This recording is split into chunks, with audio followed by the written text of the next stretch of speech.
everybody, I'm Joey Paul and I'm an indie author, and welcome back to my channel. Today I thought I would go over some rules of writing and give you my thoughts on why they don't always mean what you think they do.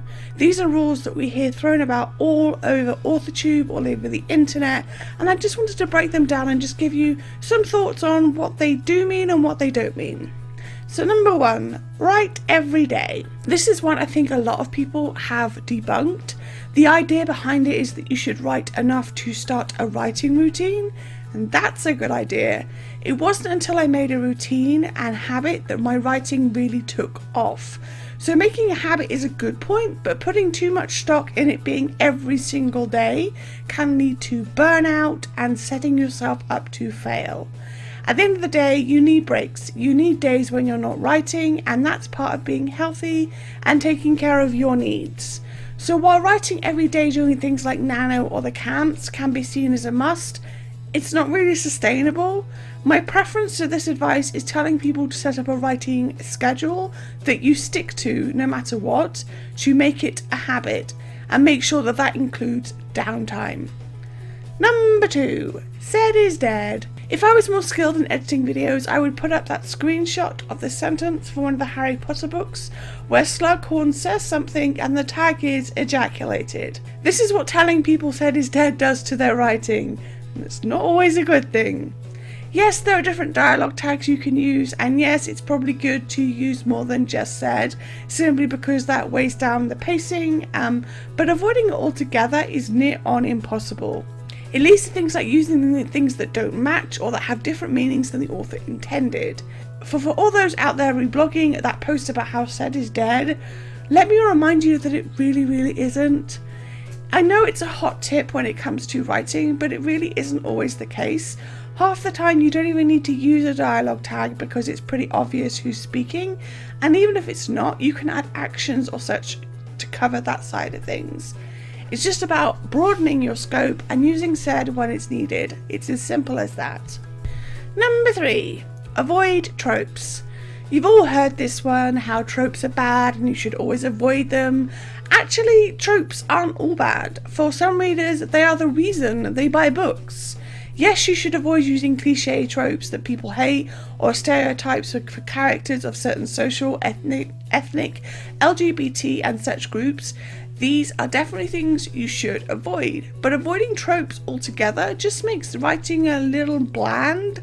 Like, I'm sure you've all seen a ton of videos where people are talking about tropes they love and tropes they hate, and for everyone who hates one, there's someone who loves that same one. Tropes can make an excellent story, and while you shouldn't rely on them to tell that story, you can always twist them to suit your narrative, and that can be a very good thing.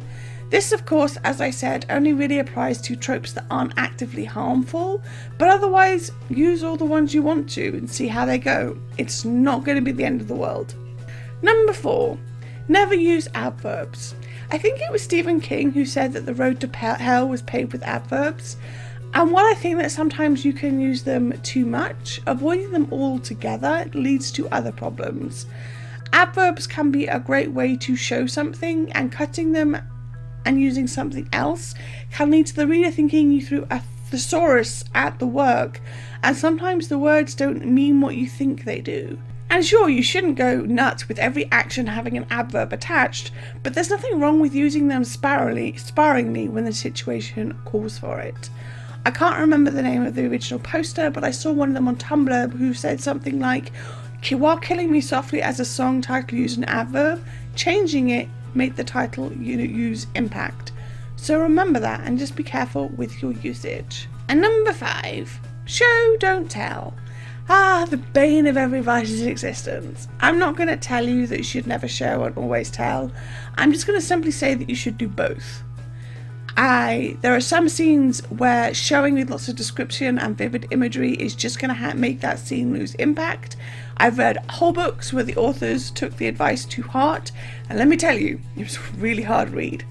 I had to take breaks because I couldn't work out where the important information was because every little thing was shown and it was just way over the top.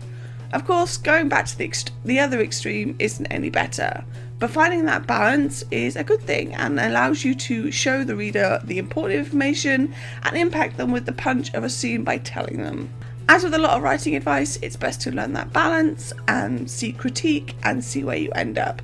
After all, it's your book, your story, and you've got to tell it the best way that you can.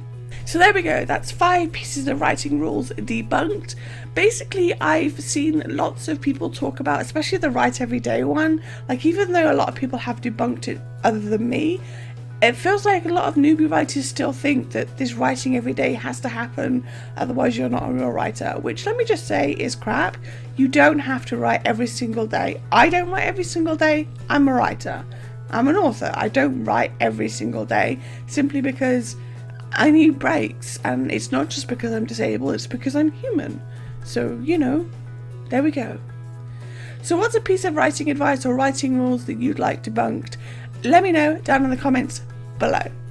So that's all I've got time for today. If you want to support my channel, you can comment, like or subscribe. I post new videos on Thursdays.